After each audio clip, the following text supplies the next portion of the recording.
Hi everyone, hello everyone, welcome back to my channel, and thank you for the newcomers. Okay, thank you so much for those who are going to watch, and and thank you to have a comment that are constructive and not negatively just to hateful. No, I don't.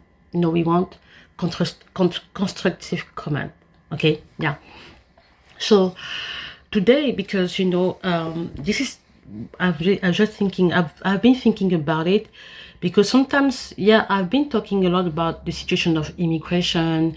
When I say that in Europe, there is an invasion. I know that some people will not like what I say, but it's true, of a culture of people coming from a land who have very different culture, different way of thinking. Because I say that, for example, this culture, this immigration, if it was country to another country in the same continent, usually they can understand each other. In the case of America, it's kind of different. The United States in America is different. In Canada, North America compared to the rest of America, because of the history of immigration. They have many people coming from the other side of the world, and they built a country. They built a country after many decades, and it's been a long time. They're Americans. Okay, it's the same thing when a South African, a white South African, will say that I am African. Actually, it makes a lot of sense. They have been there for a long time. Okay, you cannot remove someone who have been there for a long time. So it's kind of different, because the culture that you find in South America, for example, Central South America, is definitely different with North America, except Mexico. I will say like that. I think Mexico, because they have more Latin culture compared to North America, like Canada and United States, if I'm not wrong. Okay, I mean, you can see by you can see by yourself. Okay. In Africa, the concept of immigration is more complicated than that. It's kind of a little bit, it's kind of different. Why? Because in Africa, we have, I don't know, because I'm lacking some words in English. I will just say words like that, okay? You have the concept of ethnic groups, tribes, and clan. Okay, in the Western world, you don't have ethnic group, you don't have clan, you don't have tribes. In United States of America, same thing. That's why I say, when you want to think like someone from the West or from America, you want to apply the thinking of immigration, you want to apply that in Africa, it cannot work. Actually, you can really create division, and division that can sometimes lead to wars. Okay, that's why when you hear African calling another African foreigners, it doesn't make any sense. Okay, it doesn't make any sense at all, because even European can never call their brothers. Okay, they don't call each other foreigners like that. Okay, a German, a Spanish, a French, Italian, they understand each other in a certain way. They respect each other. Africans is even deeper, because we share many things in common as well.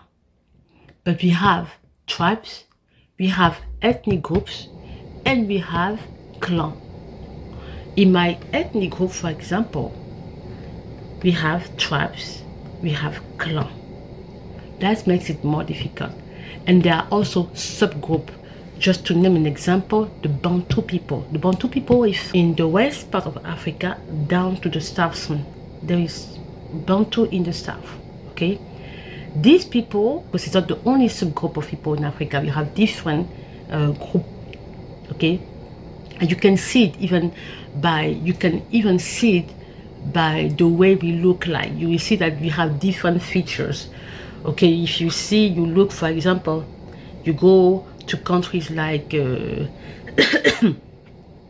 Ethiopia, Okay, you go to country Rwanda, you will see that even in the same country, people can look different.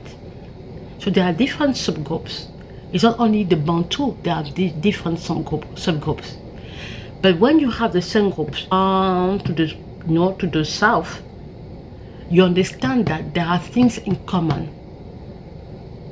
There are things that they do that are similar.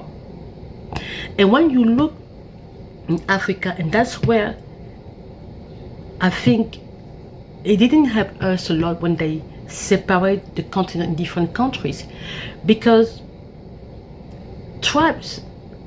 a tribe can be found in another African country. You know, it's like if you are, okay, I'll just take an example of my country. My country is here, and my ethnic group and my tribes and even my clan, they can have a different name, but they are in three other countries around, 3 or 4 other countries around. Now you understand how it's difficult sometimes, the notion of borders, because the same people are working here and here, they go there and they go there and there. So there is familiarity. The knowledge of extended family, for example, is really not in the Western culture, but in the African culture, the extended family is, you know, it's a part of us. Immigration can be very difficult in Africa. That's why sometimes you will see that when a person is from a specific ethnic group, the other might not like it. It's very difficult, okay? You can have people, you have, for example, the ethnic group is ruling, and even if the president is doing wrong, the people who are supporting him, no matter what, we still support him even in the wrong, okay? Because usually we identify ourselves not necessarily by our citizenship, but by our tribes. Oh, I am this country, but I am the citizen, but I am from these tribes. You understand? That's why it's become very difficult. And geopolitics is extremely sensitive in Africa. So sometimes you have ethnic tribes and ethnic group and clan who are walking around different countries there, but they are sharing something in common. That's why when you call other African foreigners, it doesn't make any sense, because there are a lot of things in common. Another example, there is a tribe, I think a tribe, I don't know if it's the Igbo, who seem to have some similarities with my people. But they are in the West, me, we are in Central. Things they do, last time, you know, there are things that we do in common in Africa in general. The notion of dowry is not something, I think, I don't know if it was in the West, but in Africa, the notion of dowry, when you want to do traditional wedding, is something purely African. It's not about the West. The only people who are maybe different than us are probably the people of the North Africa. I mean, you saw how they, you know, you see how they treat the Black African. They really don't like us, okay? Maybe because of, you know. So, you saw it how they treat African, okay? It's the other African, the Black, the Sub-Saharan African, okay? So immigration in Africa is more complicated than that.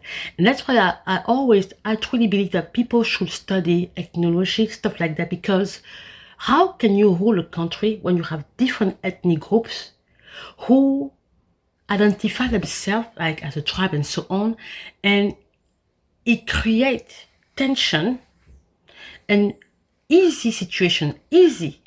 You can enter into war, ethnic war. You can enter in, you know all this what I'm talking about. So the situation of immigration in Africa is more complicated than Europe and in America. If you bring your Western mind, the American idea of what immigration is, and you want to apply it to Africa, it's not going to work, because you can create war, you can create division, you can create clash, you can create a lot of problem in the country. So the borders in Africa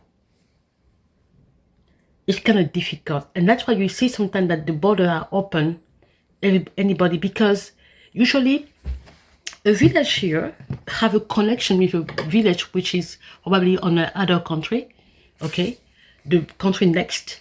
And, you know, it's just a way people have been living.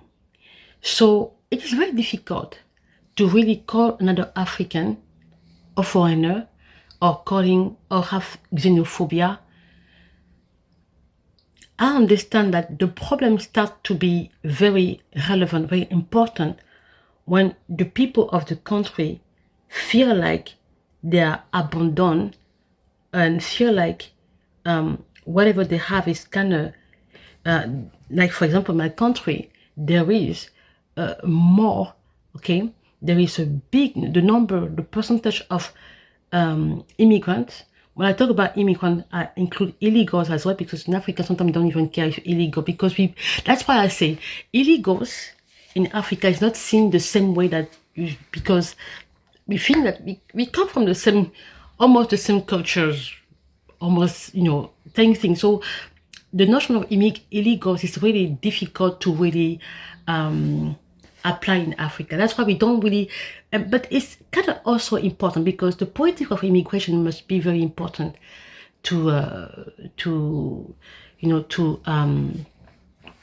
politics of immigration in Africa should be people should take time, because it's not easy. Because if, in a country, the population is that number of people, and then you have a number of immigrants. When I talk about immigrants, I include illegals at the same time,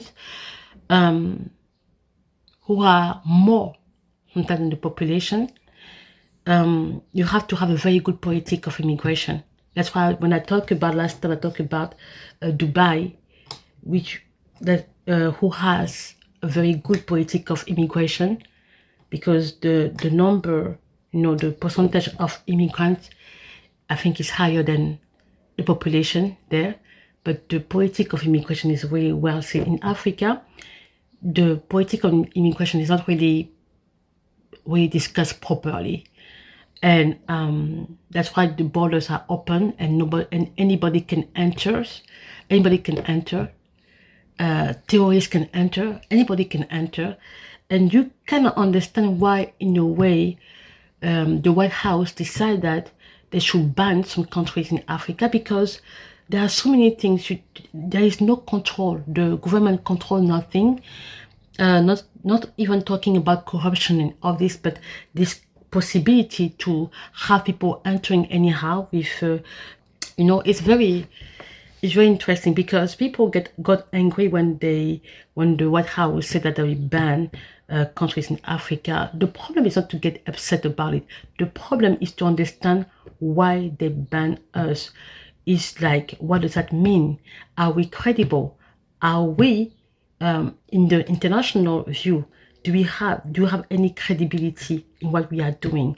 Our papers, everything that we are doing. Because when you find out that people can have fake degrees, and they go outside, African with fake degrees that they pay because they need to go outside, and then the same African who are going outside to Europe and to struggle, or to America, and the same are talking about racism, and when they decide to leave their own country in the first place, this is very a contradiction in a way. But anyway, so if you talk about immigration in Africa, it can be very more complicated than that, and you cannot call another African a foreigner. It doesn't make any sense. It's just, no. But if you want to have a certain politic of protecting what belongs to the people in the country, which is very much normal, then in this case you understand that the people in power are not doing the job. So the problem are not the immigrant coming from the outside. The problem is the government, or is not doing the proper job to protect what belongs to you, to protect what belongs to the people in the country. Okay, that's all I have to say. So tell me what you think about, but immigration is something very difficult to explain, because sometimes it can be a weird subject of discussion. You know, it's not something easy. And I understand why people do studies on that, because immigration is very important, because it's also about the stability of a country. If you have a that's why I don't understand why Americans are angry, some the people of the left and the liberals, when Donald Trump tried to clean, okay, that aspect. They get angry when it's about national security, security, when it's about also the fact that you protect your own people from, you know, all this that can happen. I don't understand the anger. I don't get it. But anyway, thank you so much for watching, and I will see you next time. Okay, bye.